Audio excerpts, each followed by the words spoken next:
Um, so for the purposes of the presentation today, I'm going to assume that the audience is probably mostly educators, maybe a couple of students. I'm going to assume that both people are in the audience today.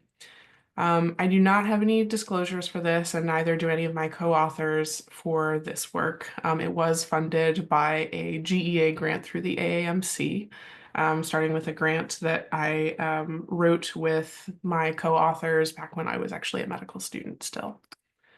I also have a disclaimer, which is that although I am a research fellow, I mostly value research for its problem-solving potential. I'm married to a PhD. I have no delusions of grandeur that I am a career researcher, but there are problems that I'm really interested in, this being one of them, and I think that the research is important for that. And in this case in particular, the interesting data tells a story, and in this case, because so little has been known about this student group, the most interesting data, at least right now, is not numeric. So I think, as was alluded to in my bio, I come to this work from both a personal and professional background.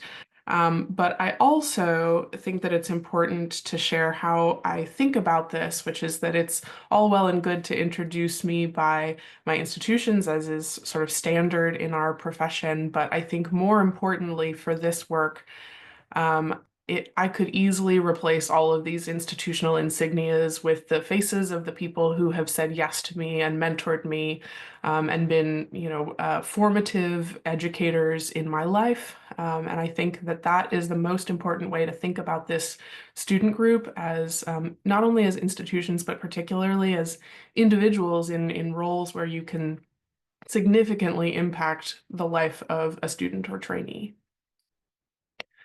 And so I will tell you a little bit more about these people, and how they helped bring me from where I came from, and helped me land in this sort of unlikely position of getting to talk to you now from my professional role. The paper that we're going to be talking about today was our sort of foundational paper out of the work that we did for this grant, which we were very fortunate to have featured in JAMA about a year ago now.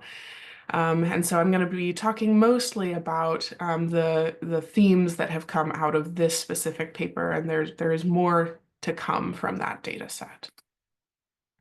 So let's start first by talking about who is first generation. And for the purposes of this study, we used sort of an older definition here, that the parents or guardians of the student have not yet earned a bachelor's degree. I say yet because some of them who participated in this study even had parents who were going back to college late, but as of the time of the student's education, did not have a bachelor's degree.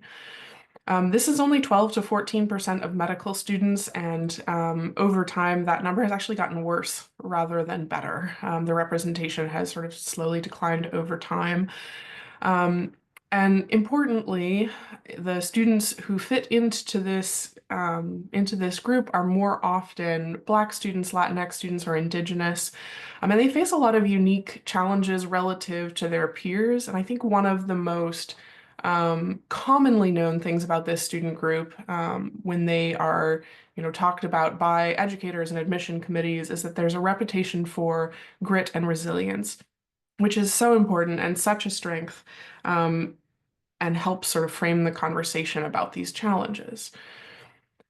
For the research nerds among us, there are, sort of agreed upon definitions of both of these terms, that the grit is this perseverance and passion for long-term goals, and resilience is positive adaptation despite adversity or trauma, which I think is important background here. So if all that is true, why are these students still struggling? And to try to answer that question, we framed this in terms of institutions. So what are the challenges the first generation college graduates facing in medical school, and how can we better support them? Our overarching question walking into this data set. So our methods for this study, we did national recruitment. We wanted to have as representative a sample of the population as we could possibly get. So we used a national listserv, we used demographic screening, and then we were very purposeful in how we sampled this student group, knowing that most of the students within this demographic group are students of color. We wanted our cohort to represent that. Ultimately, there were 37 Zoom interviews involved that were done by two of the senior faculty on this study. And then we used interprofessional team-based coding, inductive codes, which ultimately yielded some themes, which we'll talk about next. Demographically, we had 37 students from 27 schools. About half of them were female, most were in the clinical years. And as I mentioned, about half of the students were from groups considered underrepresented in medicine using the AAMC's definition for that. Obviously, most of them were in the typical age range that we expect for medical students. Now, the four key themes that came out of this work were the following: access to resources, lack of institutional support, isolation and exclusion, and reliance on grit and resilience. So I'm going to move next to talking about each of these and some of the examples of that. If you are interested in reading more student narratives, I've included a QR code in the bottom that just gives a little bit of extra context for folks who are interested. So I think, when students make it into medical school, there's often a presumption that the potential stressors outside of school, such as your basic needs, your ability to eat and to get where you need to go for your education, that those things are taken care of. And overwhelmingly, students told us that that was not true, that they often struggled with reliable transportation. They worried about being able to get to their assigned clinical sites. Either they didn't have a car or it wasn't reliable.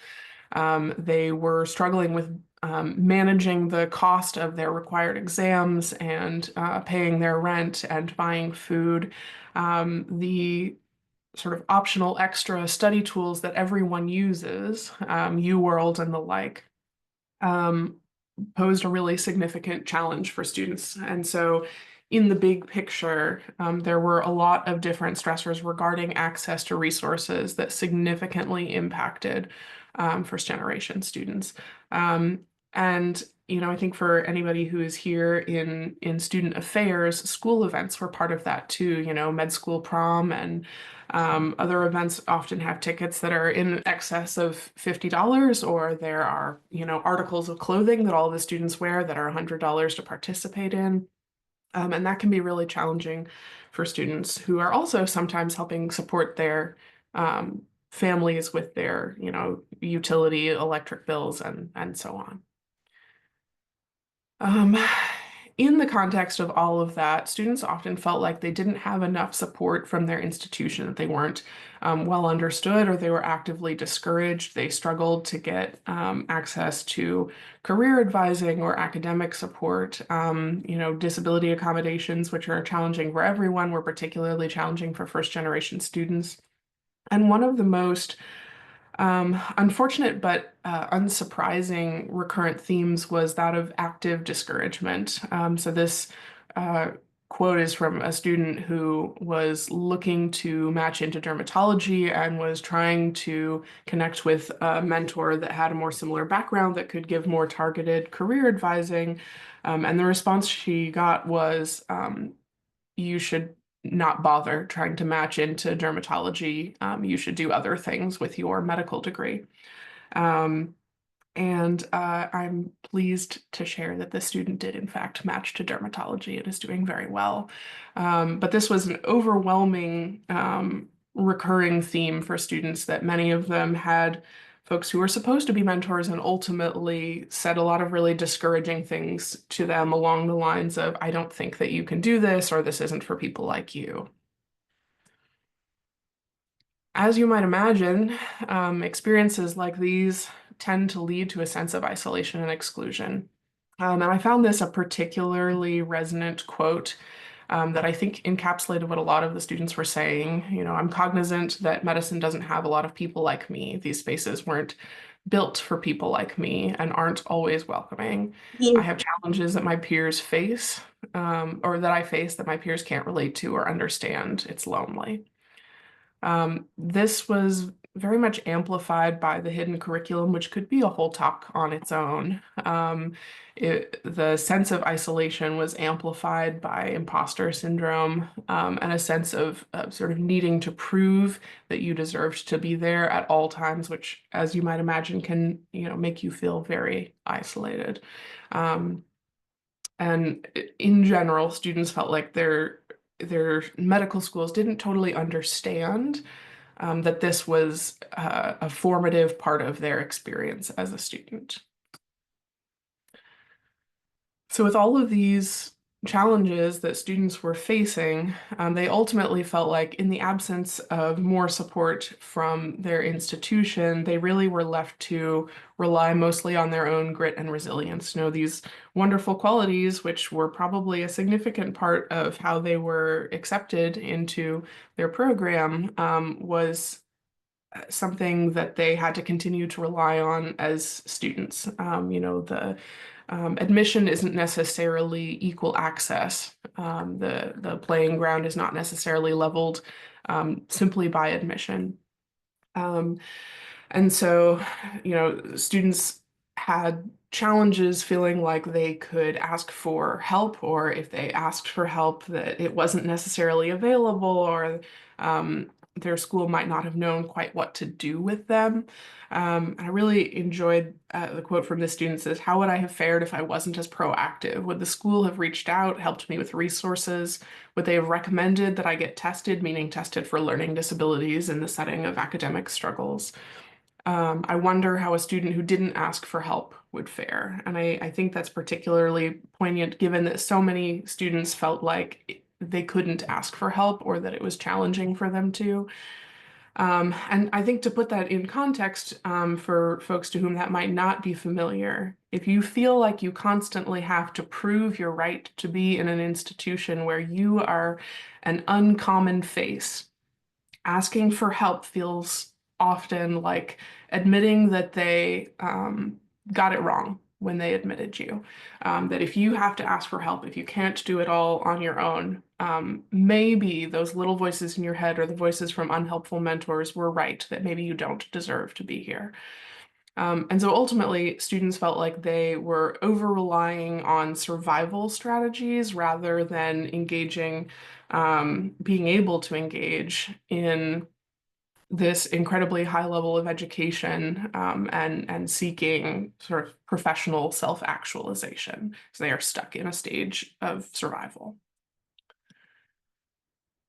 Um, One of the important parts of qualitative research, particularly in a somewhat niche population, although I will say it's only niche in the world of medical education and other higher education across the United States, you know, this is more of the norm.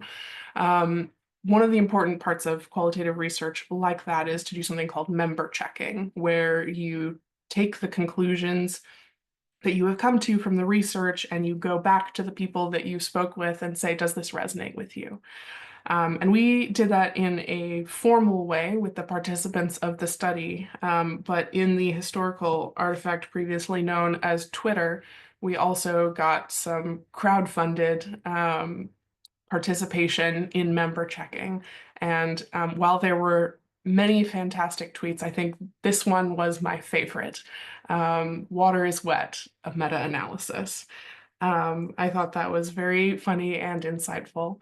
And if you, I'll give a minute for everybody to sort of look at these different responses, because I think it's very powerful to see and hear the kind of social media response, excuse me, that this had, because students felt that this information was obvious. Um, and I found this very encouraging, not only because it means that we, you know, did our job well with this, but because my hope is that seeing this reaction is motivating to those of us who are now in roles where we can impact student experience and growth. So I'll just pause for a minute so folks can read.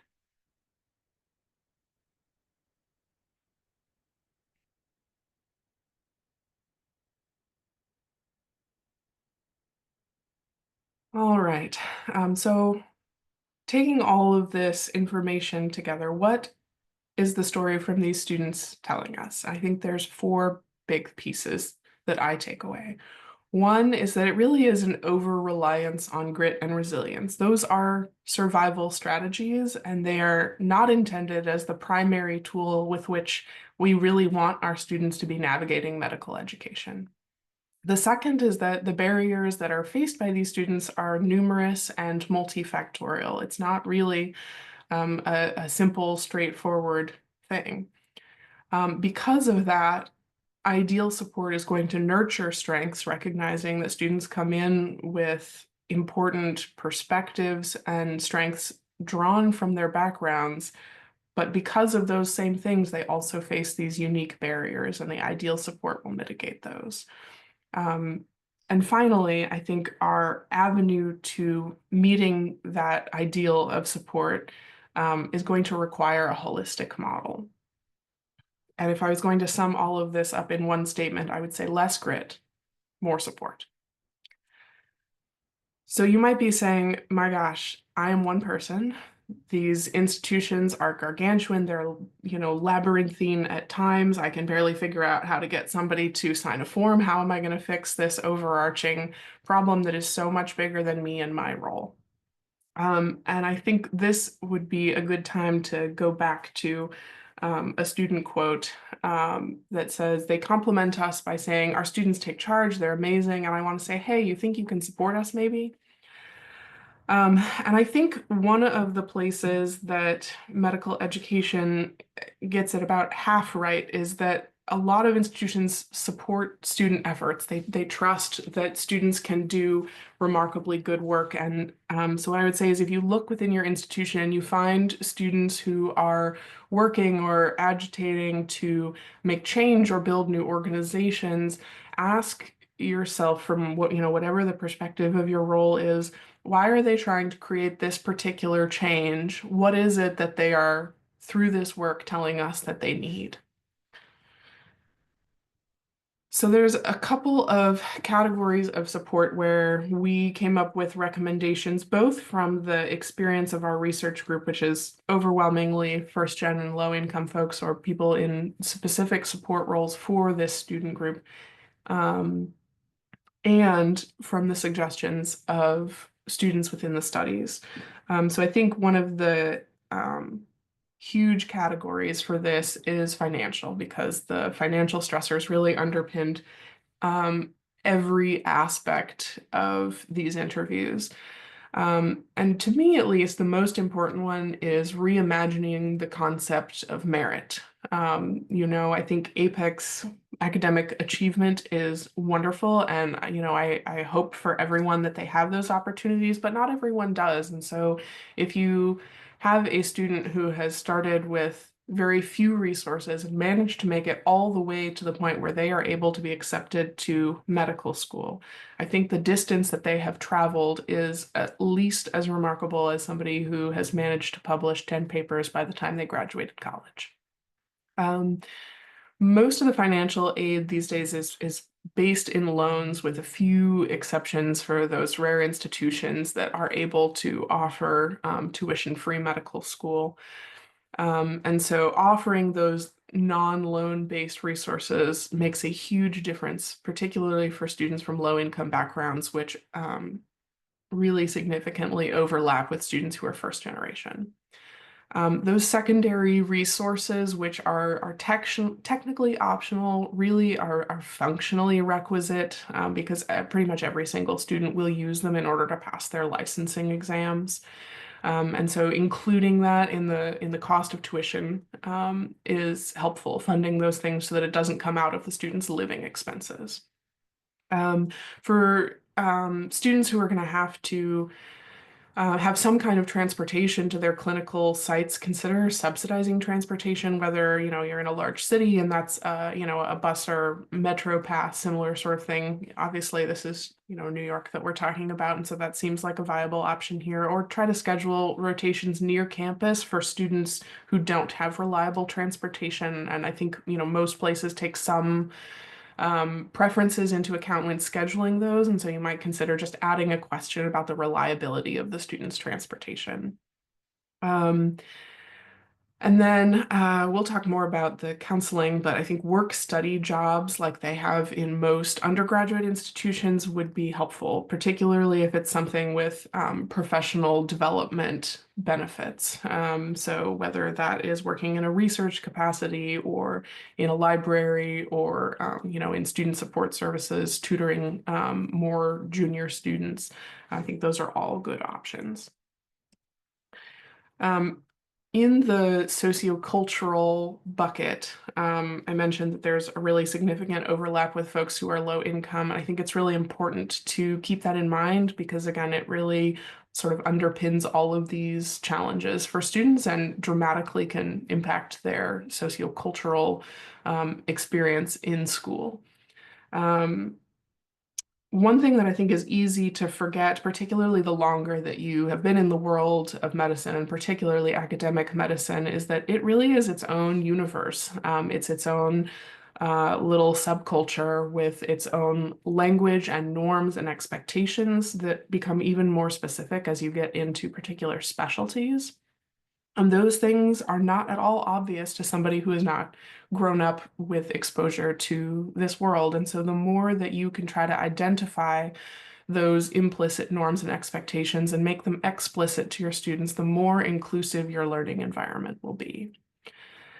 One of the important pieces here is to recognize that every student body is a little bit different. Every individual student is just that. And, students are not a monolith. And so a needs assessment of your students at your institution, I think, is really important, and try to align your institutional resources with what you learn from talking to students. And then I think one way that this was framed to me when I was a college student was no one wants to sit at the poor kids' table. Recognize that this can be kind of a stigmatizing identity, but it really is a significant achievement to have come from where first generation students come from and have made it this far. And so if you have community programming and affinity groups to try to, destigmatize this and make it a point of pride, I think that that's really meaningful, not only for individual students, but to see that the institution finds their background meaningful or valuable in the space of education. And as I guess a sidebar, we know from abundant data elsewhere that a diverse physician workforce means better quality care for our patients, which at the end of all of this is the bottom line. Affinity groups, meaning student groups that are focused around the identity, an identity of some kind, whether that be first generation students or LGBTQ students or, things like LMSA. It is helpful if the institution can fund them in their activities so that they can continue to grow their reach and impact to more students, and hopefully also involved mentors. And then one of the simple ways, going back to those implicit expectations, is to try to publish a dress code for events and rotations. It may not be obvious to folks what they are supposed to wear, and it is a very uncomfortable experience to walk in inappropriately dressed. And so you can help folks feel like part of the group by making that obvious and clear in advance. And then finally, I think family information packets are a big deal. Most students from this background are going to have families who are in working class roles, and really don't always understand what medical education involves. They don't know what their student is going through. A lot of students ended up having families ask them things like, "Why you're still in school? You don't have a job yet? Like, what is going on? Don't you just want to come home? Like your uncle could get you a job at the factory." And um, so offering information packets to families starting at medical school orientation would be an incredibly meaningful gesture. And I would say, as a caveat to that, keep in mind the average reading level in the United States is like sixth grade or less, and you might consider writing this at a third to sixth grade level to try to make it understandable. And I would include information on like what the student is doing, what they're learning, and to expect that they may have less time to talk or be around their families than they did before they started school. And then specifically in the academic support arena, this is a big one. We all know the adage of drinking from a fire hose, and that is true for every student, but I think it's amplified when you are also navigating all of these other pieces, the financial stressors, the sense of isolation. And so trying to support students in their academic growth and putting resources towards that makes a huge difference, not only for this student population, but for all of your students. So I think if you can have tutoring services that are free and accessible, and readily available that, introduce themselves to the students, at least a couple of times during their first year and try to destigmatize using those services, is very helpful. Some schools have, dedicated academic support professionals who are familiar with the process and structure of medical education. Um, there are often not a lot of those. I know Vanderbilt had at least one. She was awesome, but probably need a few more based on the size of your class.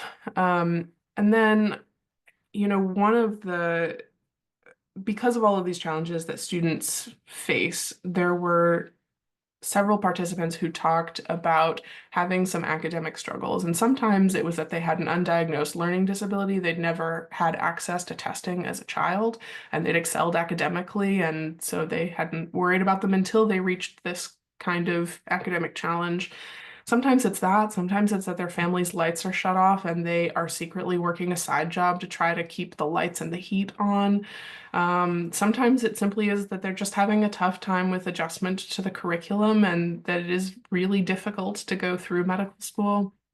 Um, and so students would talk about some of the academic challenges they faced. And ultimately, I think recognizing that challenges with academic achievement are possible for any number of reasons. One of the ways that we can support these students is by offering flexible policies that favor remediation over permanent penalties. That, if somebody is struggling like this, you would want them ultimately to learn the material. So offer them a chance to remediate before you put something permanent that they're going to have to explain to a licensing board down the road.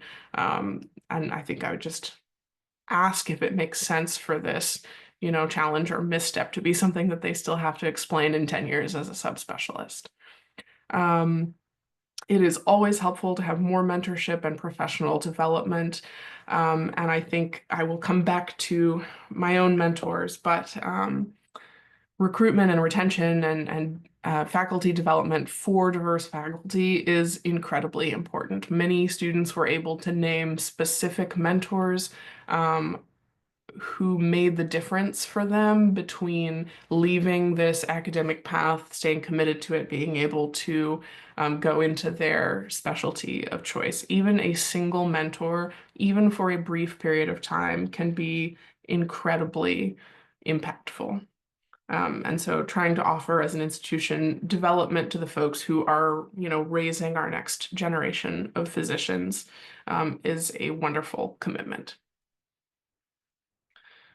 So I want to go back briefly, thinking about that, to the mentors that I have had, just to give a sense of what some of that mentorship can look like, because it isn't always somebody that you have to um, mentor through many, many years. It can be a small thing. So Sheila Brown is an organic chemist. She I took a seminar from her when I was in college, and um, she changed the entire trajectory of my career when I said, I'm really interested in the neurosciences, but I don't think I'm smart enough to do the chemistry. And she said, "What are you talking about? Of course you are. You're going to take organic chemistry with me." And honestly, we never really talked about it again, but she was the first person to hear me articulate what I was interested in and said, "Yeah, you could do that." Um, and she was also first generation. She grew up in rural Appalachia, did her PhD in organic chemistry at Berkeley at a time when she was one of two women in the entire class. Um, Pam Matheson was the pre-health advisor at Mount Holyoke, who I absolutely credit with all of the opportunities that I have now. She was also first generation, low income background, and really understood, I think, how to help a student tell their story about why medicine, and helped me think about that in a more meaningful way. Because to me, how I grew up is just, it's the water. You don't think of it as unusual, but she had a perspective on what it would mean for me to be going into medicine and helped me tell that story to admissions committees in a way that opened up a lot of opportunities to me. Alex Videnovich is a neurologist at Mass General. Um, I worked for him for a couple of years after college, and frankly, it was just that he took a chance on me. I met him in a tiny, cramped office before they had given him his real office, and I honestly don't know exactly what it was about that interview that sold him, but he hired me to be his clinical research coordinator. And then over the course of a couple of years, just continued to be, excited for my career advancement and was willing to write letters to support my application to medical school. And I still stay in touch with all of these people today. I'm sure everyone knows Kim Lomas, as she's now in a very prominent role, but I knew her as the dean at Vanderbilt when I was in school there, and had some academic challenges of my own. I myself had an undiagnosed learning disability that I ultimately got testing and diagnosis for as a student. And I had to take a brief break to get all of that done before I went back to school. And she said, I want you to work on a research project during this time, but I like my students to choose something that they have a personal perspective on. And I said, "Oh, I don't have anything like that." And it took a minute sitting there thinking with her, and ultimately this work is what came out of that conversation. Um, and again, that was one conversation like 7 or 8 years ago now, and it has been the foundation of my professional body of work thus far. Hyacinth Mason is a dean at Tufts now. She's one of the co-authors on this paper, and is somebody that I will probably work with for the rest of my career, because she's very passionate about this student group and making a more inclusive learning environment. If you are ever looking for somebody to come and talk about work like this, she is fantastic for that. I just don't have enough time to sing her praises to you, but there are many and they're well deserved. Dr. Shannon actually works in industry now, but was previously at Vanderbilt and ran a research program there. She is the kind of mentor that takes her students shopping for interview suits. And not everybody has to have that kind of commitment, but I think she is very tough, very fair, has very high expectations, and assumes until shown otherwise that you are capable of the things that you want to achieve, which is impactful. It's really impactful. And I have seen that impact all of her students, and there are many at this point. Regina Russell is also a co-author. She is a PhD who does a lot of data science, and like curricular analysis for Vanderbilt's medical education curricula. She's also first generation, and she helped me develop this work that Kim Lomas suggested looking into. And so she's been very foundational in making all of this possible. And like Dr. Mason, I will probably work with her as a collaborator for as long as I possibly can. She is really a remarkable person. So enough of me talking. Summarizing this. As an educator, I would say there's 6 big things. One is try to guide encouragingly rather than discouragingly. When in doubt, particularly about like the student's choices or behavior or accomplishment, achievement, try to interpret the norms and expectations before assuming that they have done something wrong on purpose. If you are in a role to do this, please bring this work to your journal club, to your admissions committee, talk to the financial aid offices, and loop it into your curriculum committees. There is a piece of this that is valuable in any of those places, and it would be so meaningful to me personally, but more importantly to the students, if you can bring this conversation to those places. Again, I would recommend an institutional needs assessment because no group is a monolith. The holistic model that I mentioned earlier, I've included a little link here for a wonderful framework for that. And then finally, if you are in a role to do this, try to recommend us to come in and talk to educators and financial aid officers and all of that. As I said, it's an incredible honor to be here, and I'm so grateful for the opportunity to talk to all of you about this. If there are students in the audience, and I hope that there are a couple, I would recommend a couple of things. Try to connect with community. It is harder to feel isolated and excluded when you have found people that understand you. There will be someone. There will always be someone. There are never 0. When you have the chance, ask about the norms and expectations, because those things aren't obvious. You don't know what you don't know, and that is okay. Find somebody that you trust and ask. And along those lines, ask for more support, ask for more resources. The worst that they can say is no. Remember that you have a lot of strength. So there's a reason why you ended up in this place, and give yourself a little bit of grace. This is actually that hard.